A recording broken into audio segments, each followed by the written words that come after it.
The driver responsible for that crash was going more than 100 miles per hour in this direction, slamming into oncoming traffic going this way. This snow and sleet on the ground will turn into black ice overnight. I'm going to ask my photographer Russell to pan over a little bit to show you one of the trailers that was seriously damaged. Jackson police searching for answers after a teenager is shot and killed in a late-night shooting. A very devastating and traumatic day for students at Marshall County High School in Benton, Kentucky. Caution tape is still lining the building of where it happened. We know that this happened before 2:30 this afternoon. It's not just a problem at this core civic, but he says he's seeing a national pattern at other locations. Perfect, super good. It's as simple as grabbing a sheet and picking out your winning numbers, and of course, turning it in. Drapes and tuxedos. Most of the time we see photos like this in a yearbook where girls wear the drapes and guys have on the tux. But what happens when graduating seniors like Hannah choose to go a different route? They told me the perfect phrase that everyone knows from The Price is Right. Can you all say that for me?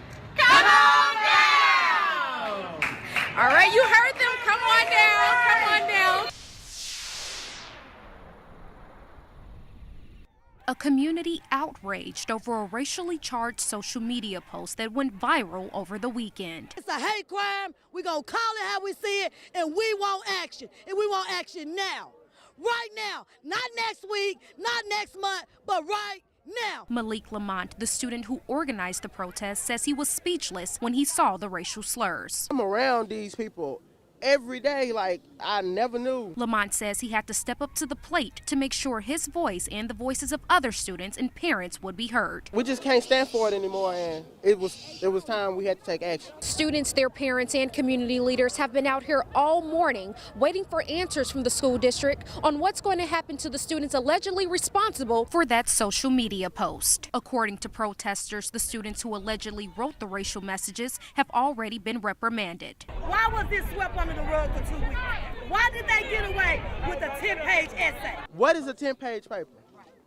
When you're talking about hanging someone, what is a 10-page paper? What does that do? Superintendent Joey Hassel says he was made aware of the post Sunday morning, but has requested a detailed report of the investigation. Some parents say until they get answers, they will continue to peacefully protest with their children. These kids did something that I would have never did at their age.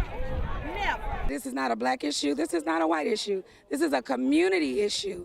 And for everyone that stand against racism, you should be out here standing with these kids. Many of the students say they came forward scared of what might happen if they didn't. That's very unsafe. We're around people that want to kill us, and we never knew. A spokesperson for the school district says there will be classes Tuesday, but student and parent protesters say they plan on rallying together every day until some form of action takes place. In Brownsville, Brittany Hardaway, WBBJ-7 Eyewitness News. I called my friend. I was bleeding down, all down. I've been robbed. Around 2:30 Saturday morning, John Bell says he was awakened by Erica Holmes. My relative knocked on the door. I went to the door. I opened the door. She said she wanted to use the bathroom. Bell says he locked the door after letting her in. When I got ready to release and let her out, the man had a gun in my face. And she ran out. And he came in and pistol whipped me. His shirt, the garbage man just got it this morning. It was just covered with blood. Bell says it was a black man in a hoodie who got away with every bit of cash he had, $120. But he said, is this all you got? You got some more money? I said, no, that's all I got. Made him go in his Bible. That's where they made him get his money. Blood was, dry blood is all on that.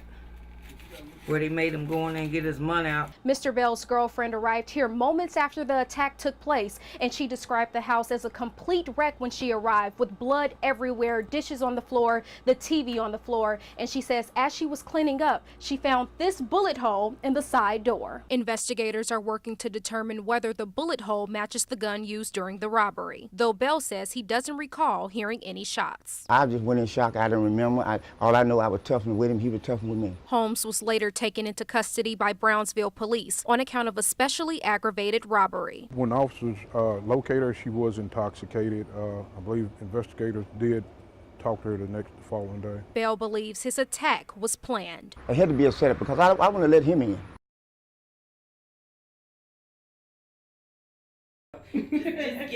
Sometimes the prettiest smiles hide the deepest secrets. God is pretty. People don't know I'm in pain on a daily basis because I don't show it. In July of 16, I found a knot one night. I got out of the shower, and it took me about 4 weeks to go to the doctor because I didn't want to know if it was cancer or not. Felicia eventually diagnosed with triple-negative breast cancer, having to go through chemo and radiation, but her fight didn't end there. In January 2018, she found out the breast cancer was back. Most likely, he said 9 times out of 10, I'll have to do chemo again, so I'll be losing what little hair I've got back. I'll be losing it again. Hair loss is common for many people battling cancer. I joke a lot about it, and about my hair.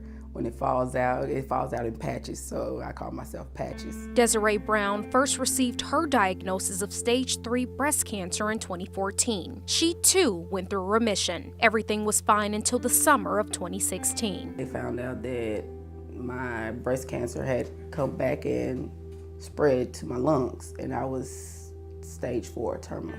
Desiree, going to war with a disease that has no cure, later discovered she had 4 brain tumors. Burnt my forehead and my scalp. It was really dark and really scaly, and my hair fell out. Though both women are facing hardships, there's light at the end of the tunnel.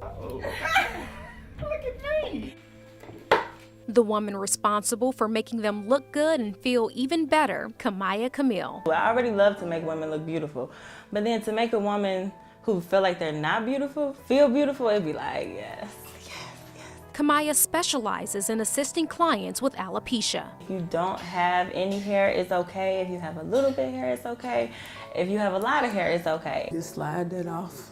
But she took her talents one step further by creating life-changing wigs free of charge for cancer patients. I make wigs till my hands get sore. I like wearing the wigs because I get to be a different person with each wig. It makes you feel beautiful all over again after not having any hair. Kamaya tells me even with the load of having a family, kids, and bills, she knows what she's doing is impacting someone's life. I just feel like I have to do my part. So I'm going to do whatever I need to do to go ahead and make sure that these women get wigs. And as for Felicia, This is so pretty. Well, thanks, Kamaya. and Desiree, Okay, girl, I better work. I love it. you can tell they're thankful for having someone like Kamaya in their corner. I love it. In South Jackson, Brittany Hardaway, WBBJ-7 Eyewitness News.